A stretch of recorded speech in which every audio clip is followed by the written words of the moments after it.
Hey guys, hold on.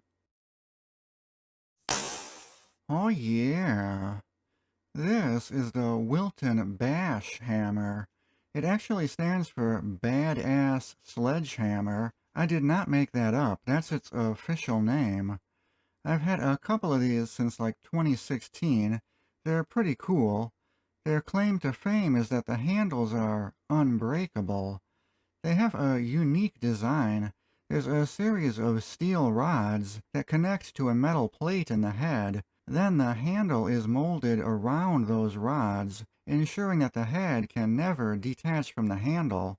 The handle itself is a thick, black, hard rubber shaft. It even has a Prince Albert hole at the end, so you can attach a lanyard to it.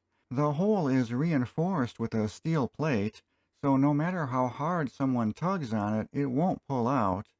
Towards the head, the handle gets beefier to protect that area from overstrikes. You can see here I've hit the neck a few times, and all it did was scuff up the rubber a little bit.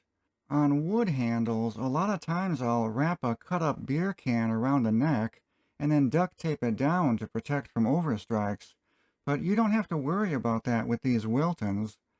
The rubber handle is super grippy, so it won't fly out of your hand. But if you're used to sliding up and down on a wood handle, the rubber on the Wiltons is a little bit too grippy, and it just feels weird if you're not wearing gloves. Using it is just a different feel. It just takes some getting used to. They're advertised as reducing shock, but every once in a while, I will get a sting going up my wrist while using these.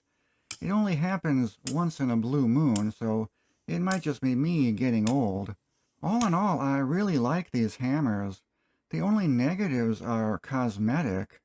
That bright green paint on the head just doesn't hold up, but you could just hit that with some Krylon every once in a while if it bothers you.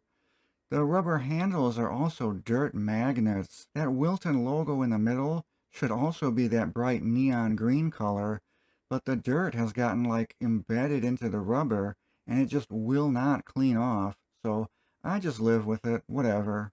If you want to try these, they're not cheap, but they're not super expensive either.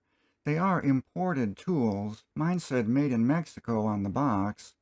Wilton has a full line with all different sizes and heads, all with the same handle design. I'll throw a couple Amazon links in the video description, but you can likely shop around and find them at a lower price somewhere else.